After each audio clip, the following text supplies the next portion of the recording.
Tidak semua orang yang memegang kekuasaan pantas disebut pemimpin.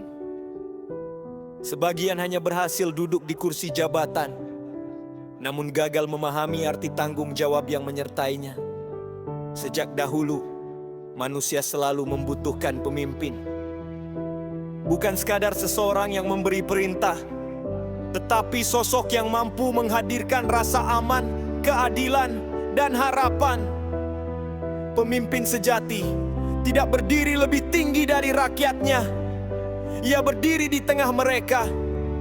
Namun dalam perjalanan waktu, makna kepemimpinan perlahan berubah. Jabatan menjadi tujuan, kekuasaan menjadi ambisi, dan rakyat seringkali hanya menjadi tangga menuju puncak. Disinilah perbedaan antara pemimpin dan penguasa mulai terlihat. Penguasa membutuhkan kekuatan untuk mempertahankan posisinya. Pemimpin membutuhkan kepercayaan untuk menjaga amanahnya. Penguasa takut kehilangan kursi. Pemimpin takut kehilangan kepercayaan rakyat. Perbedaan itu tampak sederhana, tetapi dampaknya menentukan nasib sebuah bangsa. Seorang pemimpin memahami bahwa jabatan hanyalah titipan waktu. Hari ini ia dihormati, esok ia bisa dilupakan. Karena itu, pemimpin bekerja bukan untuk dikenang namanya, melainkan untuk dirasakan manfaatnya. Sebaliknya, penguasa seringkali sibuk membangun citra. Pidato disusun rapi, kamera diposisikan sempurna, prestasi diumumkan berulang-ulang. Namun di balik semua itu, rakyat masih bertanya, mengapa hidup kami tetap sulit? Kemajuan yang dipamerkan di layar televisi tidak selalu hadir di meja makan rakyat kecil. Gedung-gedung megah mungkin berdiri, tetapi kesejahteraan tidak otomatis ikut tumbuh. Ketika kebijakan lebih berpihak pada kepentingan segelintir orang, maka kekuasaan telah kehilangan ruh kepemimpinan. Pemimpin sejati mendengar suara yang paling pelan. Ia mendengar keluhan petani yang gagal panen.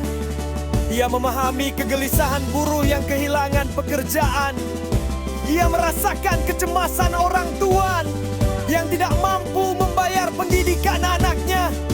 Gayanya kepemimpinan bukan tentang angka statistik, melainkan tentang kehidupan nyata manusia. Sayangnya, dalam banyak keadaan, rakyat hanya menjadi data. Kemiskinan dihitung, pengangguran dicatat, kesulitan dirumuskan dalam laporan. Tetapi penderitaan tidak pernah benar-benar dirasakan. Dan ketika rakyat mulai bersuara, kritik justru dianggap ancaman. Padahal kritik adalah bentuk kepedulian tertinggi.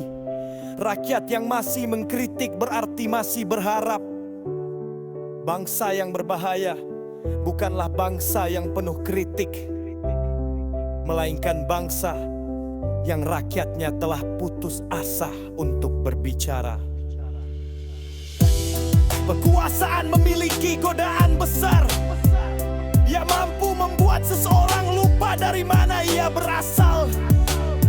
Ia mampu menjauhkan pemimpin dari realitas rakyatnya sendiri. Lingkaran elit menggantikan suara masyarakat. Pujian menggantikan kejujuran. Kenyamanan menggantikan tanggung jawab. Di titik itulah pemimpin perlahan berubah menjadi penguasa. Dan perubahan itu sering tidak disadari. Pemimpin besar tidak anti terhadap kritik. Ia justru mencarinya. Karena kritik adalah cermin. Tanpa cermin, seseorang tidak pernah tahu wajahnya sendiri. Pemimpin yang kuat tidak membutuhkan pembungkaman. Ia membutuhkan perbaikan. Ia tidak memerangi rakyatnya. Ia memperjuangkan rakyatnya.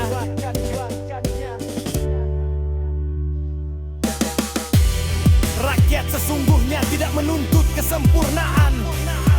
Mereka memahami bahwa memimpin negeri bukan perkara mudah. Yang mereka harapkan hanyalah keberpihakan, kejujuran, dan pikirannya untuk berdiri bersama rakyat ketika keadaan sulit. Sebab pemimpin sejati hadir bukan hanya saat keberhasilan, tetapi terutama saat penderitaan. Pertanyaan terbesar bagi setiap kekuasaan bukanlah berapa lama ia memimpin, melainkan untuk siapa kekuasaan itu digunakan. Karena sejarah tidak pernah mencatat kemewahan jabatan. Sejarah hanya mengingat keberanian membela rakyat. Dan pada akhirnya, waktu akan menjawab satu hal. Apakah seseorang benar-benar pemimpin atau hanya penguasa yang kebetulan berkuasa?